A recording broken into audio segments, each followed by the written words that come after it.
नमस्कार दोस्तों, आपका स्वागत है हमारे YouTube channel the political I में। बिहार में इसी साल विधानसभा चुनाव होने वाले हैं। इसे लेकर सभी पार्टियों ने अपनी कमर कस ली है। आरजेडी सुप्रीमो लालू प्रसाद यादव के बेटे और बिहार के 2 बार डिप्टी सीएम रहे तेजस्वी यादव पिछली बार के विधानसभा चुनाव में सीएम बनने से चूक गए। तब से लेकर अब तक उन्होंने सीएम बनने के दूसरे तरीके भी अपनाए। भाजपा के साथ बनी नीतीश कुमार के नेतृत्व वाली एनडीए सरकार को गिराने के लिए उन्होंने तिगड़म भी किए, पर उनका नसीब उनके साथ नहीं था। वो कहते हैं ना, अगर नसीब ही साथ ना हो तो प्रयास बेकार हो जाते हैं। संख्या बल जुटाने के लिए उन्होंने असदुद्दीन ओवैसी की पार्टी एआईएमआईएम के 5 विधायक तोड़े, तो सरकार गिराने के लिए अवध बिहारी चौधरी को पहले स्पीकर पद छोड़ने से रोका। फिर उन्होंने एनडीए के विधायकों को तोड़ने की भी कोशिश की, पर नसीब के साथ नहीं देने के कारण उनके सारे दांव ना सिर्फ फेल हो गए बल्कि उन पर ही उल्टे पड़ गए। इसलिए लालू यादव ने तेजस्वी की ताजपोशी के लिए इस बार इतना पुख्ता रणनीति बनाया है जो बेहद बदनसीबी में ही फेल हो सकता है। साल 2020 के विधानसभा चुनाव में तेजस्वी की तैयारी पुख्ती थी। उन्हें काफी हद तक कामयाबी भी मिली। कांग्रेस ने अपने हिस्से की सीटें बर्बाद ना की होती तो शायद तेजस्वी ही बिहार के सीएम होते। कांग्रेस ने मोल भाव में 70 सीटें आरजेडी से हथिया ली थी, जबकि उन्होंने जीत सिर्फ 19 सीटों में ही हासिल की थी। तेजस्वी को इस बात का अब तक मलाल है। तेजस्वी अब यकीनन वैसी गलती नहीं करेंगे, इसके संकेत मिलने भी लगे हैं। दरअसल 2020 में एनडीए और महागठबंधन को मिले वोटों में 10% से कम का ही अंतर रह गया था। इस बार तेजस्वी का पहला काम यही होगा कि वे किसी दबाव में ना आए और जीती जाने वाली सीटों को साथी दलों में बांटे। सत्ता का सुख पाने के लिए महागठबंधन के घटक दलों को भी दयालु होना पड़ेगा। ऐसा हो पाएगा कि नहीं, ये तो बात की बात है, लेकिन कांग्रेस के रुख को देखने के बाद फिलहाल तो ये नहीं लगता है कि ये काम आसान होगा। तेजस्वी ने पिछली बार 10% से अधिक वोट इस बार हासिल करने की न सिर्फ योजना बनाई है बल्कि उस पर अमल भी शुरू कर दिया है। तेजस्वी ने महिलाओं पर माई बहन योजना का मजबूत जाल फेंका है। नीतीश कुमार के लव कुश यानी कुर्मी कुशवाहा समीकरण में कुशवाहा पर बिसात बिछा दी है। सांसद अभय कुशवाहा इसी जाति से आते हैं। दलित वोटों के लिए रामविलास पासवान के भाई पशुपति कुमार पारस पर भी उन्होंने डोरे डाले हैं। मल्लाह वोट के लिए लोकसभा चुनाव में अपनी 3 सीटें देकर उन्होंने मुकेश सहनी को साध लिया है। स्वर्णों में सेंध लगाने के लिए उनके पास जगदानंद सिंह, सुधाकर सिंह, सुनील सिंह और पारस की बदौलत सूरजभान सिंह जैसे लोग हैं।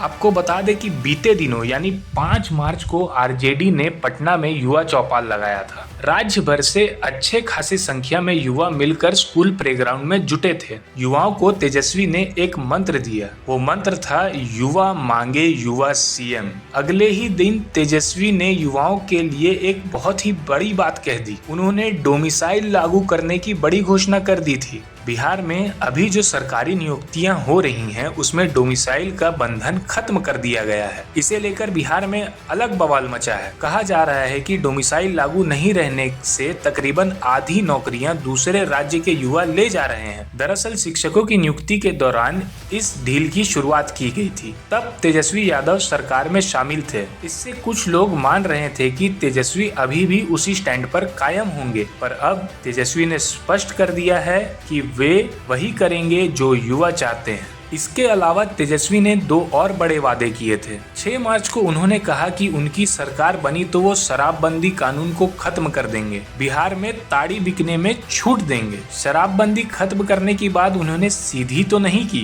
पर उनके कहने का आशय स्पष्ट था कि बिहार में 2016 के पहले की स्थितियां वो लेकर आएंगे। शराबबंदी कानून 2016 में ही लागू हुआ था। इसे खत्म करने की बात जन सुराज के नेता प्रशांत किशोर ने भी कही थी। प्रशांत किशोर का कहना है कि अगर जन सुराज सत्ता में आई तो वो घंटे भर में शराबबंदी कानून को खत्म कर देंगे। तेजस्वी ने यही बातें घुमा कर कही। शायद उन्हें उन महिलाओं के नाराज होने का भय है जिनकी बात सुनकर नीतीश कुमार ने शराबबंदी कानून लागू किया था। महिलाओं को पक्ष में लाने के लिए तेजस्वी ने माई बहन योजना के तहत 2500 रुपए सम्मान राशि देने की घोषणा की है।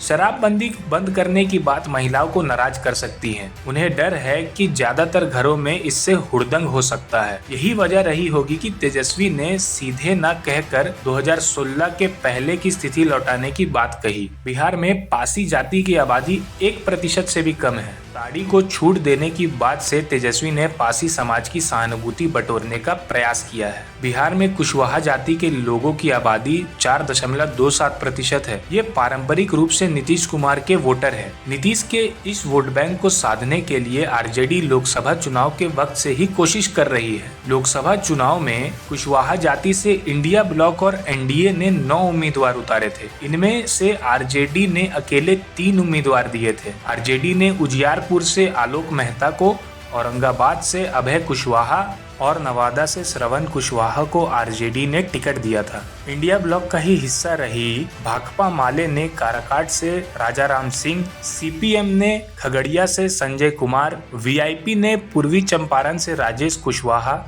और कांग्रेस ने पटना साहिब से अंशुल अभिजीत को कुशवाहा उम्मीदवार बनाया था। एनडीए में जेडीयू ने एक, आरएलएम ने उपेंद्र कुशवाहा को उम्मीदवार बनाया था। अभय कुशवाहा को आरजेडी ने लोकसभा में संसदीय दल का नेता भी बनाया है। हर जाति को साधने के लिए आरजेडी ने अपनी रणनीति बनाई है ताकि 8 से 9% अतिरिक्त वोट का जुगाड़ हो सके। आरजेडी ने पशुपति कुमार पारस की पार्टी आरएलजेपी से नजदीकियां बढ़ाई है। पासवान वोटों में पकड़ बनाने की ये आरजेडी की कोशिश है। बिहार में पासवान समुदाय की आबादी 69,73,000 है, जो कुल आबादी का लगभग 5.31% है। इस जाति के लोग अभी तक एनडीए के समर्थक रहे हैं। एलजेपी-आर के नेता चिराग पासवान इन वोटों का लाभ लेते रहे हैं। कुछ वोट जेडीयू को भी मिलते रहे हैं, क्योंकि नीतीश कुमार ने दलित महादलित श्रेणी बनाकर इस समाज के लोगों को लाभ पहुंचाया है। लोकसभा चुनाव के दौरान आरजेडी ने विकासशील इंसान पार्टी यानी वीआईपी पार्टी के नेता मुकेश सहनी को अपने साथ लिया। उन्हें अपने हिस्से से 3 सीट भी दी। मुकेश सहनी को सरकार बनने पर डिप्टी सीएम बनाने का वादा भी तेजस्वी यादव ने किया था। आरजेडी ने ऐसा इसलिए किया कि बिहार में मल्लाह जाति के 14% आबादी का दावा मुकेश सहनी करते हैं। हालांकि कुछ लोग 7% आबादी बताते हैं। मुकेश सहनी के महागठबंधन में रहने के कारण निषाद समुदाय के वोट आरजेडी को मिलने की उम्मीद है। बिहार में श्रवण जातियों की आबादी करीब 15% है। राजपूत, ब्राह्मण, भूमियार और कायस्थ जातियां श्रवण में शुमार हैं। श्रवण जातियों को वोट पारंपरिक रूप से एनडीए के रहे हैं। आरजेडी ने इन जातियों के वोटों के लिए भी बिसात बिछाई है। पशुपति पारस के साथ भूमिहार नेता सूरजभान हैं। आरजेडी की योजना है कि उन्हें अनंत सिंह या विजय सिन्हा के खिलाफ मैदान में उतारा जाए। इससे दुश्मनी भी खत्म होगा और भूमिहार वोट भी मिलने की संभावना रहेगी। विधान परिषद सदस्य और अपने को राबड़ी देवी का मुंह बोला भाई बताने वाले राजपूत नेता सुनील कुमार सिंह आरजेडी के साथ है, तो जगदानंद सिंह और सांसद सुधाकर सिंह भी हैं। इस तरह आरजेडी वोटरों में भी सेंधमारी करने की कोशिश कर रही है। तो दोस्तों, आपको हमारा ये वीडियो कैसा लगा कमेंट बॉक्स पर जरूर बताएं और हमारे चैनल द पॉलिटिकल आई को सब्सक्राइब करना ना भूलें। धन्यवाद।